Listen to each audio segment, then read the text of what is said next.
s'est rendu compte qu'on n'était pas dans le vrai en mettant les chevaux dans des box. J'ai fini par découvrir il y a une douzaine d'années le concept de l'écurie active qui a été mis au point par Thorsten Hinrich en Allemagne il y a une vingtaine d'années. C'est ça qu'il faut qu'on fasse à la maison parce que ça correspond tout à fait à nos problématiques. Une meilleure utilisation de notre temps de travail, une diminution considérable et puis un bien-être pour les chevaux qui est incomparable. On peut observer déjà du calme dans l'écurie, on peut observer des chevaux qui ont des échanges entre eux.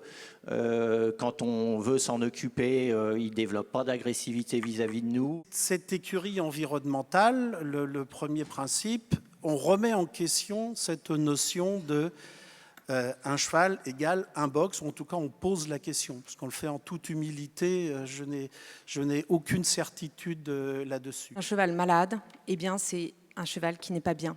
Et donc voilà pourquoi la biosécurité touche directement à l'aspect bien-être animal et pourquoi il est important d'avoir ce regard aussi sur la biosécurité aujourd'hui. L'intelligence artificielle, on va pouvoir détecter un comportement anormal de son cheval parce qu'il a un souci, par exemple, de santé. Et donc, du coup, ça va permettre d'anticiper et de réagir de manière plus réactive. Là où on était dans l'ancien mode de fonctionnement à 5000 heures de travail pour s'occuper de 50 chevaux, 50 à 60 chevaux, on est actuellement à 800 heures de travail. Donc, voilà, si vous êtes des professionnels, si vous faites des fiches de paie, 70% d'économie, plus de 70% d'économie de temps de travail, avec cet argent économisé, vous allez pouvoir faire un beau crédit pour transformer vos écuries et aller de l'avant vers un autre mode d'hébergement.